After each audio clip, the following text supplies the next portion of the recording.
no sé si lo hemos hecho en alguna ocasión, pero para que nosotros podamos estar aquí disfrutando de la música, los instrumentos y sobre todo para que también los hermanos que nos están viendo en este momento en sus hogares puedan estar escuchando, que por cierto lo hemos comprobado ahora y se está viendo en casa de maravilla. Ahí arriba hay, desen la vuelta un segundito, no hay problema, nadie les está viendo en las cámaras. Mire, ahí arriba hay una serie de hermanos que hacen un trabajo excelente para que tanto en sala como en los hogares llegue el sonido perfectamente. Yo creo que a veces necesitamos también apoyar a nuestros hermanos en su trabajo. Le damos un fuerte aplauso a nuestros hermanos. Dios les bendiga. Gracias a las cámaras, a las luces, a las letras, al sonido, dentro y fuera. Dios les bendiga. Gracias por el trabajo. Pueden tomar asiento, hermanos. Gloria a Dios. Qué bueno que hay hermanos, ¿verdad?, que siempre están a lo mejor en el anonimato, no se les ve, no se les oye, pero que gracias a ellos, tanto los que estamos aquí como los que están en sus hogares lejos, pueden escuchar y disfrutar de este culto en directo. Gloria a Dios. Si hay alguien aquí o de los que nos está viendo en su casa que aún no se ha suscrito al canal oficial de la iglesia, saben que tenemos un solo canal. Se llama Centro Evangélico Vida Nueva en YouTube, también en Facebook, pero retransmitimos por YouTube. Pues suscríbase, hermano, suscríbase al canal de la iglesia, dele a esa campanita pequeñita que aparece para que pueda recibir siempre pues una notificación cada vez que estemos emitiendo en directo. Les recordamos también, yo sé que muchos lo saben, tal vez otros no, que todos los días de lunes a viernes hay también un devocional que yo comparto en directo para que todos los hermanos que quieran lo puedan oír y compartir, ¿de acuerdo?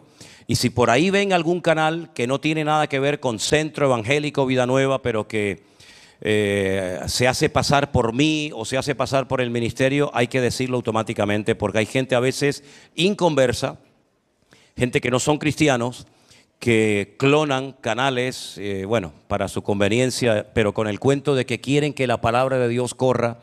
Realmente ese no es el motivo. Entonces no queremos que la gente se confunda. Todo está bien claro. Centro Evangélico Vida Nueva tiene su logotipo, tiene sus horarios, tiene sus lugares de culto y no queremos que la gente se confunda pensando que somos nosotros y después resulta que nada que ver. Muy bien, hermanos, pues vamos a hacer una oración. Cierra tus ojos un momentito, vamos a orar. Quiero compartirles una palabra que se encuentra en la carta de Santiago. Ahora les diré dónde. Pero vamos a orar. Padre Celestial, gracias, Señor, por todos los hermanos que cada semana hacen un esfuerzo para venir aquí a la iglesia. Y también oramos por todos los que están ahora mismo en sus hogares, diferentes países, atentos a tu palabra, para recibir la bendición que tú hoy tienes preparada para nuestras vidas. Queremos estar atentos, queremos, Señor, que tú nos sigas tratando, que nos sigas moldeando. Queremos crecer, queremos madurar, queremos estar siempre bien preparados para aprovechar toda oportunidad que se nos presente. Y muchas gracias, Señor, por todo lo que estás haciendo en tu obra, en el nombre de Jesús. Amén y amén. Santiago capítulo 1, versículo 22. Santiago 1, 22, vamos a ponerlo ahí en la pantalla, ahí lo tienen. Y vamos a leerlo todos juntos, por lo menos el versículo 22. Vamos.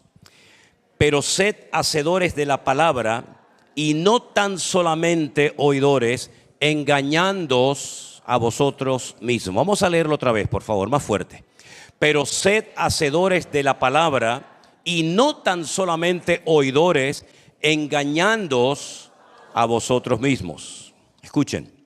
Porque si alguno es oidor de la palabra, pero no es hacedor de ella, este es semejante al hombre que considera en un espejo su rostro natural. Porque él se considera a sí mismo y se va, y luego olvida cómo era. Mas el que mira atentamente en la perfecta ley, la de la libertad, y persevera en ella, no siendo oidor olvidadizo, sino hacedor de la obra, este será bienaventurado en lo que hace. ¿Cuántos dicen amén? Parece que Santiago estaba como muy preocupado por el hecho de que conocía creyentes ya en aquella época, en aquellos tiempos, que oían la palabra, pero que después la olvidaban. Y lo peor no es eso. Lo peor es que la olvidaban y por lo tanto no la podían poner en práctica. Porque la idea es que todo lo que oigamos nos ayude a fortalecer nuestra fe, a fortalecer nuestra comunión y nuestra relación diaria con el Señor, pero que podamos trasladarlo al terreno de la práctica. La palabra que surte efecto, la palabra que trae madurez, crecimiento y firmeza a nuestra vida, no es la que simplemente oímos, sino es la que oímos y practicamos. Es verdad que en la vida cristiana hay muchas cosas, digamos, que forman parte de lo que llamamos la teoría. Hay cosas que es bueno saberlas, ¿verdad? Pero luego hay otras muchas cosas, y yo creo que nuestro ministerio, nuestras iglesias, los que predicamos, si tenemos una característica es que le enseñamos a la gente a vivir vidas cristianas prácticas y no solamente vidas con mucho conocimiento, porque el conocimiento puede llegar incluso hasta envanecer a una persona. Hay gente que presume de todos los versículos que sabe de memoria, de todas las historias que ha aprendido, ¿verdad? Pero luego a la hora de la verdad no produce, no hay fruto, ¿no? Y la palabra del Señor nos enseña que, por ejemplo, cuando un pastor de ovejas se esforzaba sacando por la mañana las ovejas, llevándolas a un lugar, llevándolas a otra, la pregunta es, ¿y para qué hace ese pastor todo ese sacrificio, todo ese esfuerzo? Bueno, porque en el fondo lo que ese pastor quiere es vivir de sus ovejas, ¿no? Con la leche, los corderitos, la carne, etcétera, etcétera. Cuando una persona va al campo y se levanta todas las mañanas temprano y aguanta el sol y la lluvia y el viento y el frío y siembra y ara y abona un día y otro día, una semana y otra semana, ¿por qué hace todo eso? ¿Por amor al arte? No, porque en el fondo lo que quiere es cosechar y vivir de la cosecha que ha plantado previamente, ¿no? Entonces el Señor está sembrando muchas cosas en nuestra vida. El Señor nos ha traído muchísima palabra, el Señor nos ha traído mucho conocimiento a través de diferentes medios, ¿verdad? Y todo eso el Señor no lo hace simplemente para que tú digas, oye, cada día sé más de la Biblia. Bueno, ¿y de qué sirve saber de la Biblia si luego no plasmamos eso en hechos concretos? El Señor Jesucristo dijo en cierta ocasión que cuando se siembra la semilla en el campo, las semillas en principio no todas tienen la misma capacidad reproductora. Hay semillas que tú las siembras y dan 30, otras dan 60, otras dan 100, pero todas dan. Rara es la semilla que la siembras y no da un mínimo de fruto. Entonces el Señor viene sembrando hace mucho tiempo en nuestra vida palabra y consejos y estudios y enseñanzas y testimonio, pero todo eso tiene que llegar a un momento en nuestra vida en el que tiene que comenzar a dar fruto.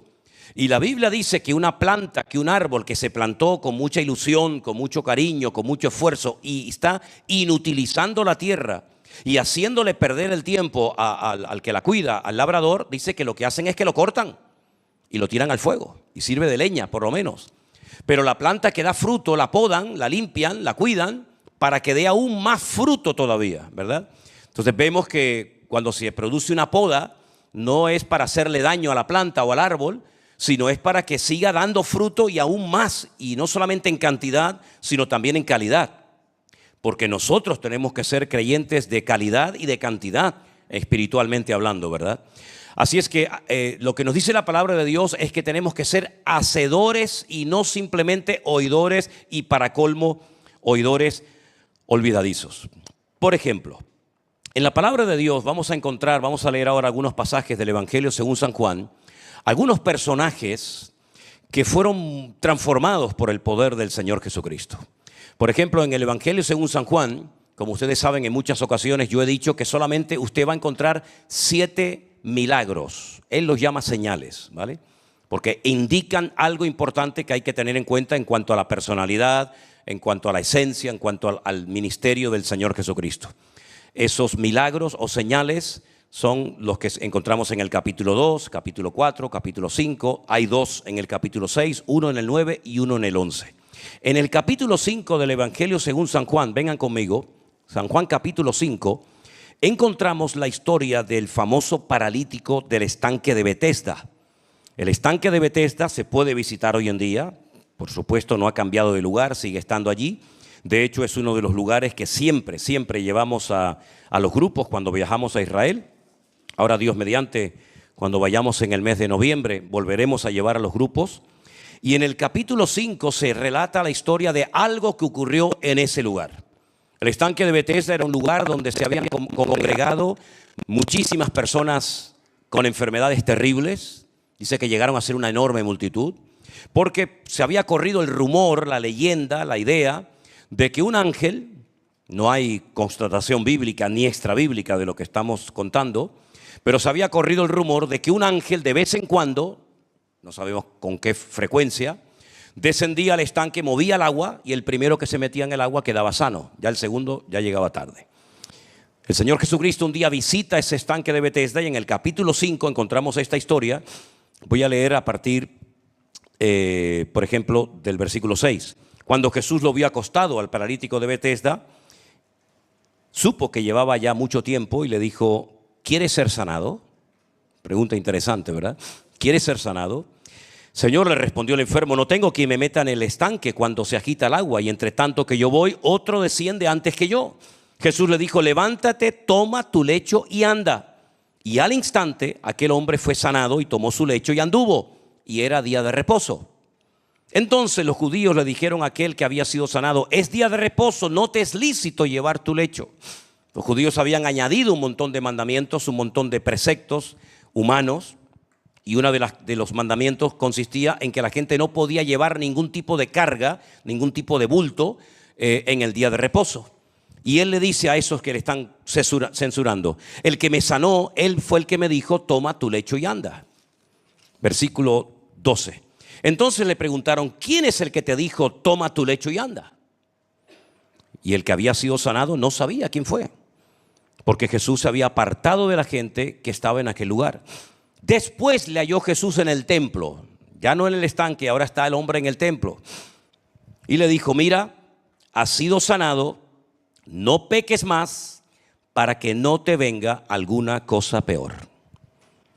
No es que todas las enfermedades sean producto de la mala vida o de un pecado en particular, pero el Señor Jesucristo sabía perfectamente que ese hombre se encontraba en esa condición lamentable, triste, probablemente por cosas que había cometido y había producido o había abierto puertas para que esa enfermedad lo atrapara durante 38 años de su vida.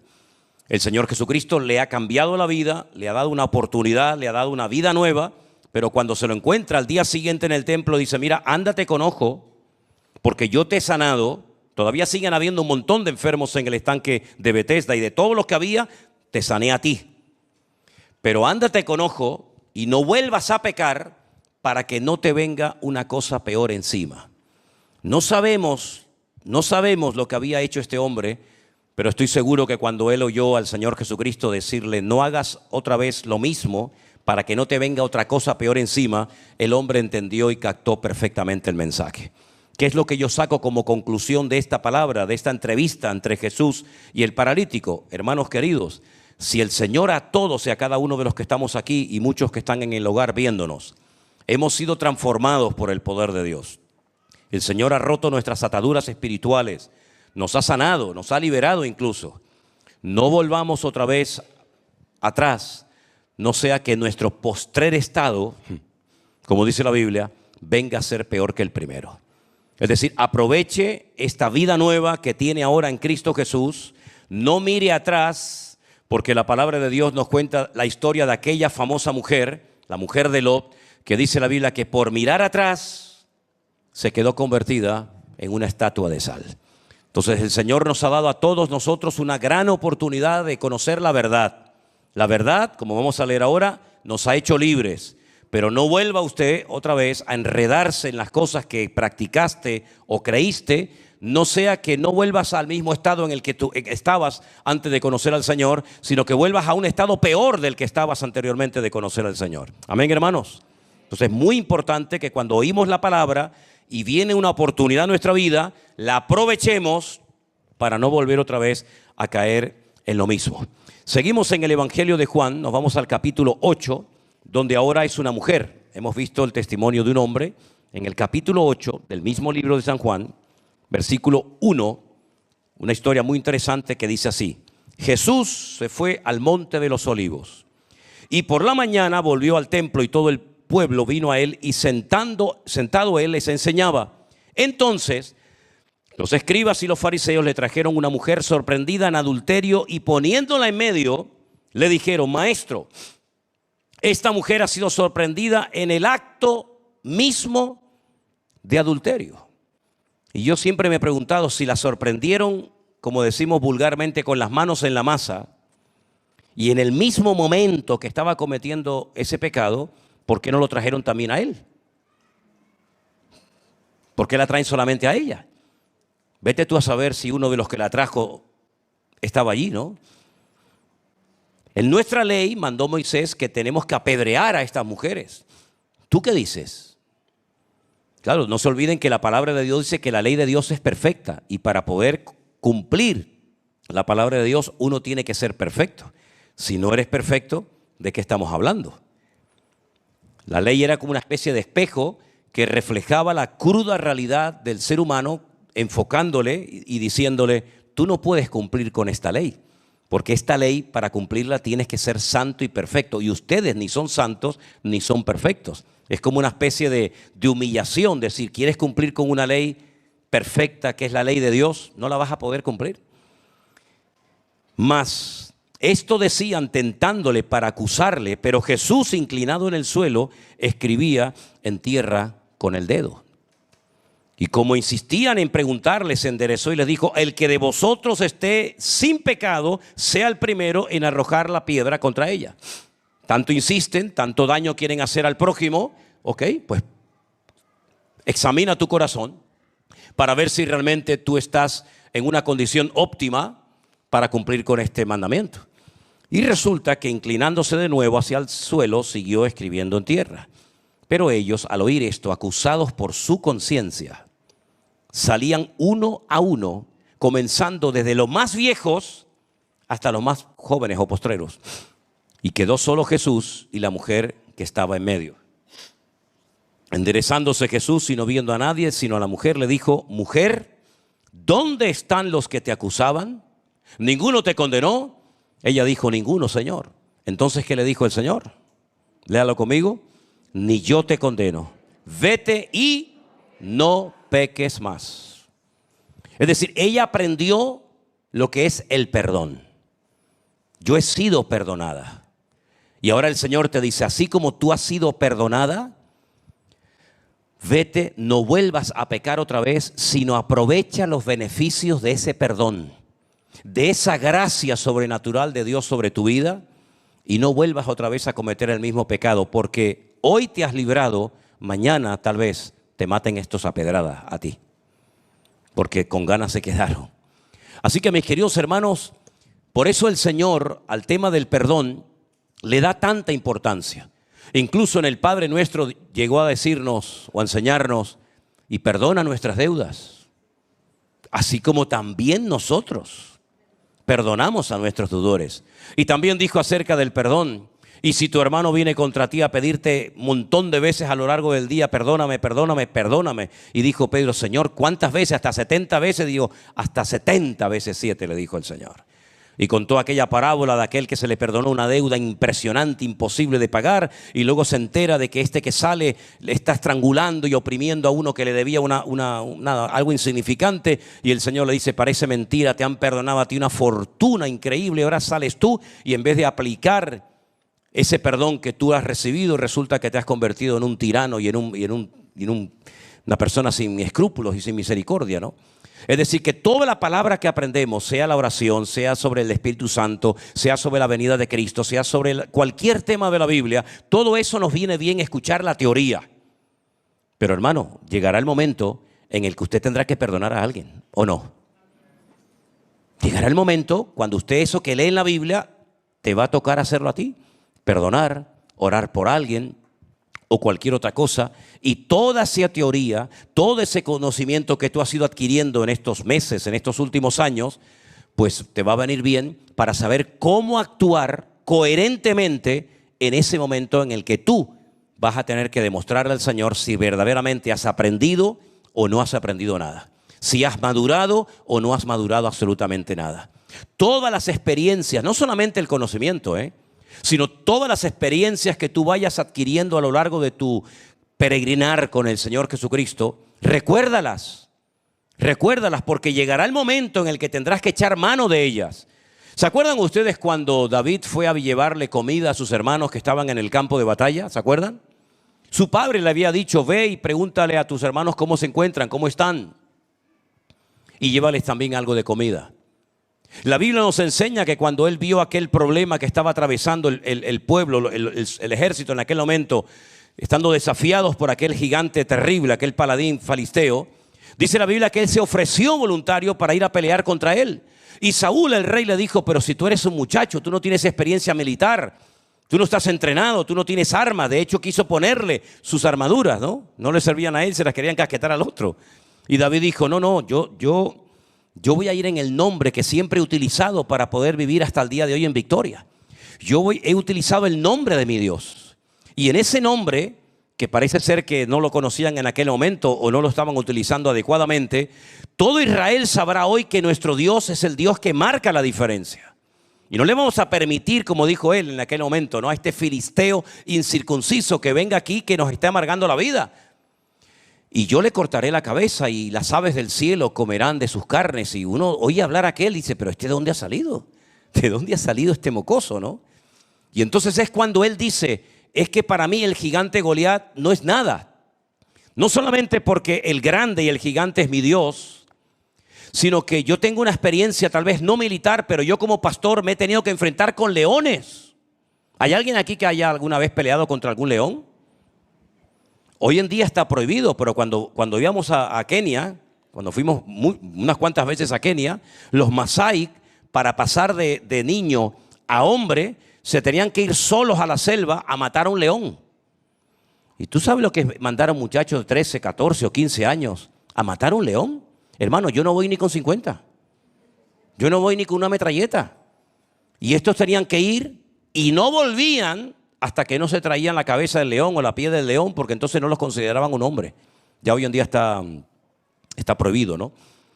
Son los seguritas son los Masái allí en Kenia. Pero David sabía lo que era enfrentarse con un león, porque por una oveja, por un cordero, era capaz de jugarse la vida. Porque su padre le había dicho: cuídame las ovejas. Y hasta que no recibiera una contraorden, él era coherente con la orden que su padre le había dado. Pero además hay más. Dice que también peleó contra osos. Y toda esa experiencia a solas en el anonimato en las montañas de Judea, peleando contra osos y peleando contra leones, le vino de maravilla cuando tiene que ir a enfrentarse contra el gigante Goliat.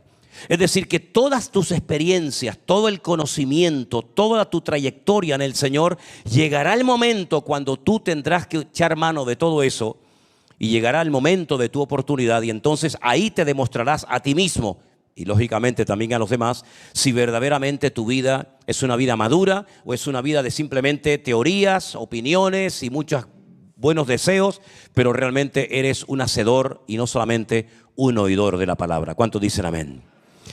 La Biblia nos habla en Gálatas capítulo 5, por favor vamos a leer este texto, Gálatas capítulo 5, vamos a leer este versículo también, 22 y 23, acerca de las características que tienen que comenzar a manifestarse en nuestras vidas. Pablo viene hablando acerca de las características típicas de una persona carnal, sin Cristo, una persona que es egocéntrica, y él menciona una barbaridad, una lista enorme de manifestaciones de la carne como envidias, borracheras, lascivia, fornicación, adulterio, contiendas, pleitos, celos, iras, etcétera, etcétera, etcétera. Pero cuando llega al verso 22 dice: mas el fruto del Espíritu es, léalo conmigo, amor, gozo, paz, paciencia, benignidad, bondad, fe, mansedumbre, templanza. Contra tales cosas no hay ley. Ahora, de estas 9 características del fruto, imagínense que usted abre una manzana o usted abre una naranja más bien, o una mandarina, y resulta que hay 9 sabores diferentes dentro. Es una mandarina, pero cada trocito tiene un sabor diferente. Es una sola, pero con 9 sabores diferentes, distintos. El fruto del Espíritu, el Espíritu Santo es uno, morando en el creyente, pero se manifiesta en tu carácter, se manifiesta en tu vida de formas diferentes. A veces de una forma con amor, con paciencia, con benignidad, con fe, con mansedumbre, etc. Pregúntate a ti mismo de vez en cuando cuántas de estas características ya han comenzado a manifestarse en tu vida. Y si tienes alguna duda y no lo tienes claro, pregúntale a tu mujer, que ella te las va a decir cuáles tienes. Ay, no sé cuál tendré. Cariño, ¿cuál tiene? Y te va a decir ninguna. Y entonces vas a tener que orar. No, pero si tienes alguna duda, tú pregúntale a tu mujer, que ella te va a recordar si las tienes o no. Perdonen, hermanas, pero es que ustedes tienen un discernimiento espiritual que nos fallan, ¿no? Entonces, hermanos queridos, Santiago, o mejor dicho, el Señor a través de la carta de Santiago, está apuntando a una vida cristiana práctica. La Biblia dice en la parábola del sembrador, que es una parábola preciosa, que además el Señor la logró explicar, porque no todas las parábolas recibieron una explicación, pero esta sí. Señor, ¿qué significa esta parábola? Y el Señor le da una explicación de cada uno de los terrenos, de los cuervos, etcétera, etcétera. Él dijo que hay personas que al momento reciben la palabra con gozo, pero como no echan nunca raíces, son cristianos de corta duración, son creyentes de corta duración, ¿verdad? Cuando vienen las aflicciones, las luchas, las pruebas de la vida, el trato de Dios, son de corta duración, ¿verdad? Como dice que cae la semilla junto al camino, crece rápido, pero como no tiene raíz, en cuanto sale el sol, se quema y se seca. También dice la Biblia que hay algunas semillas que los cuervos vienen y las arrebatan del corazón del ser humano. Sea como sea, Dios está invirtiendo de su tiempo y de su vida en todos y en cada uno de nosotros. Yo no sé qué promedio de mensajes tú podrías haber ya escuchado a estas alturas de tu vida, pero estoy seguro que algunos de ustedes ya han escuchado cientos de mensajes, ¿sí o no? Cientos de mensajes.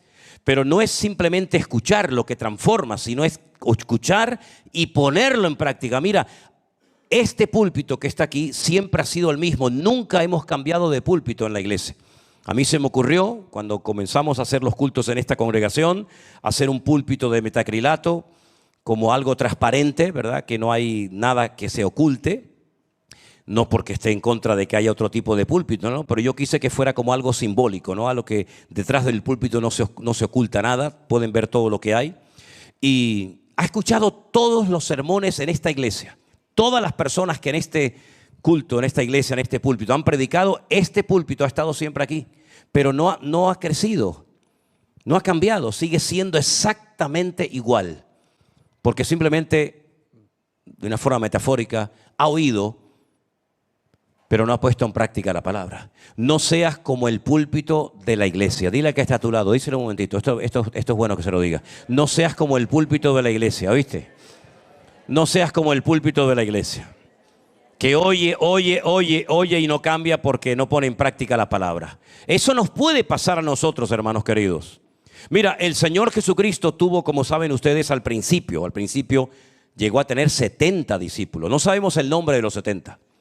Pero después sabemos que el grupo menguó y se quedó con 12. Y de los 12 había 3 que eran los más cercanos. Los otros como que no eran todavía muy entregados, ¿no? Pero sabemos que en el grupo de los 12 discípulos había uno que desde el principio fue el tesorero del grupo. Era el que llevaba la bolsa. Y dice la Biblia que siempre fue ladrón. Siempre tuvo problemas con el dinero. Tú sabes que cada ser humano en la vida tiene problemas con algo. Como mínimo tiene una debilidad. Unos con el sexo, el otro con el tabaco, el otro con la droga, el otro con la pornografía, el otro con la bebida. Bueno, tú sabes que es variopinto este tema, ¿no? Y Judas tenía un problema, y es que el dinero le tiraba. Era un amante del dinero. En vez de usar el dinero, que es lo que hay que hacer, porque el dinero como siervo es maravilloso, pero como amo es terrible, ¿eh? Judas lo que hizo fue que aprovechaba la ocasión para meter la mano de vez en cuando en la bolsita y llevarse algo para él.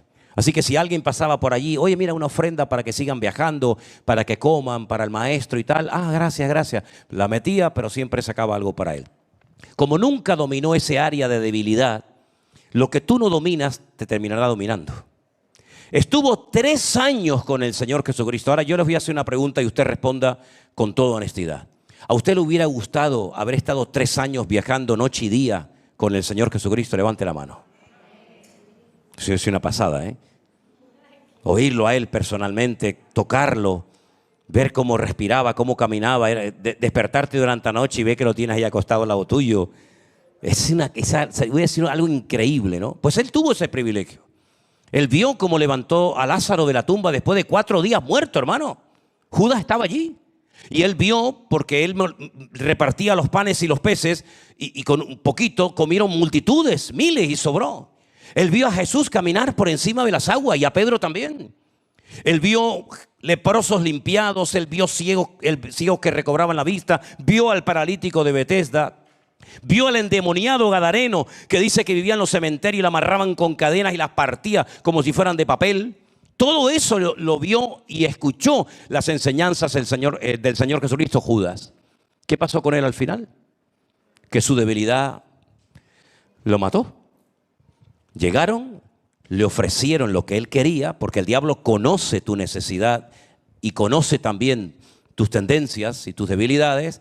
Le vinieron y ¿qué le ofrecieron? Dinero. Y cayó como un pajarito a medio. Después de 3 años de estar con el maestro, no creció, no maduró, escuchó mensajes, escuchó predicaciones, vio milagros, pero no cambió. Llegó el momento que fue capaz de entregar y de vender al mismísimo Señor Jesucristo por dinero. ¿Saben el versículo ese que dice que la raíz de todos los males, cuál es? El amor al dinero. Y este era un amante del dinero.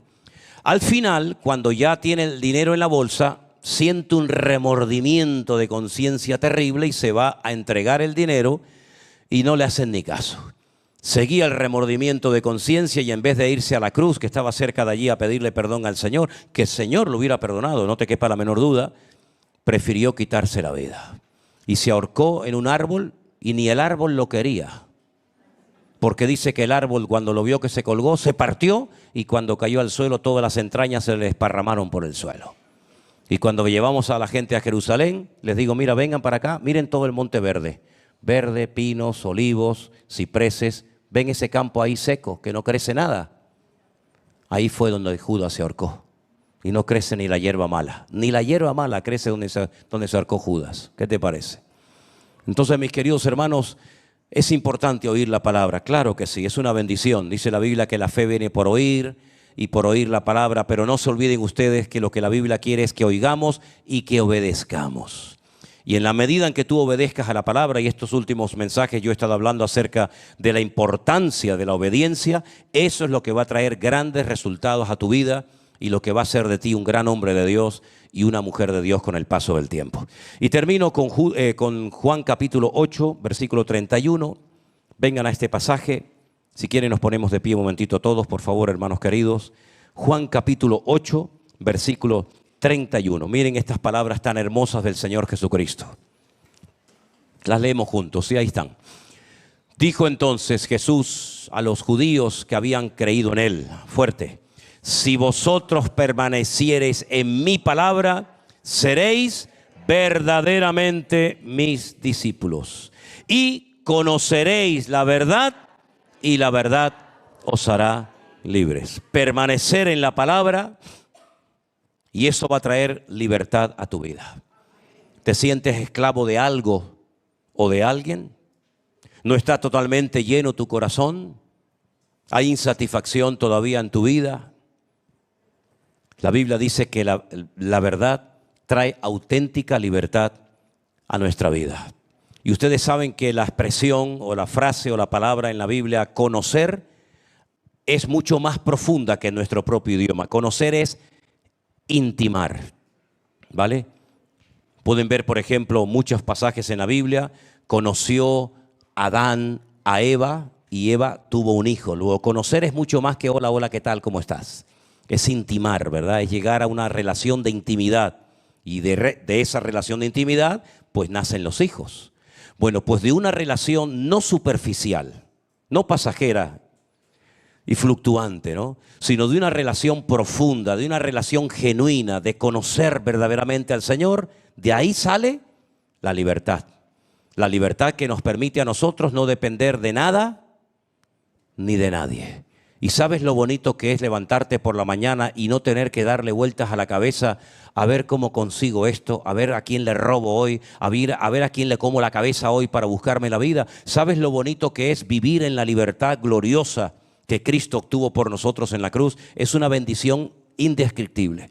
Y esa libertad verdadera no viene simplemente por oír. Mira Judas. Judas era un esclavo del amor al dinero. Y oyó sermones, oyó mensajes, como también los ha escuchado Satanás desde el principio de los tiempos, y sigue siendo el mismo de siempre. ¿Por qué? Porque el oír es importante, pero si usted no es hacedor de lo que oye, difícilmente va a haber un crecimiento y un desarrollo espiritual en tu vida. ¿Cuántos dicen amén? ¿Habéis entendido bien la palabra? ¿Ha quedado clara? Ok, oramos al Señor. Padre, gracias por tu palabra poderosa. Tu palabra es viva Tu palabra es eficaz, no volverá a ti vacía, sino que traerá el resultado, el fruto por el cual tú la enviaste. Te pedimos que en esta tarde esta palabra traiga verdadera libertad a nuestras vidas. Que esta palabra que hoy hemos oído nos lleve a un deseo de ponerla en práctica, Señor. Cuando tú hables de perdón, de oración, de lo que sea, yo haré todo lo posible por ponerla en práctica, porque eso es lo que tú estás esperando de mi vida. Que yo te oiga, que preste atención, pero que materialice la palabra, Señor. Que viva en la palabra. Y la misma palabra traerá libertad a nuestros hogares y a nuestras vidas. Guárdanos, Señor, cada día de errores, de confusión, de mentiras, de engaños. Sana tú nuestra mente, nuestros pensamientos, para que podamos ser realmente una iglesia viva, una iglesia libre, alegre, contenta, que predica la sana doctrina a tiempo y fuera de tiempo. Sin importarnos lo que otros hagan o digan, tú nos has llamado para predicar tu palabra, que sabemos que trae libertad a los cautivos y vista a los ciegos y trae sanidad a los corazones y a las almas tristes y esclavas, Señor. Gracias por tu palabra, Dios mío. Bendecimos tu precioso nombre y te daremos a ti toda la gloria y la honra en el nombre de Jesús. Amén. A tu lado, y 10,000 a tu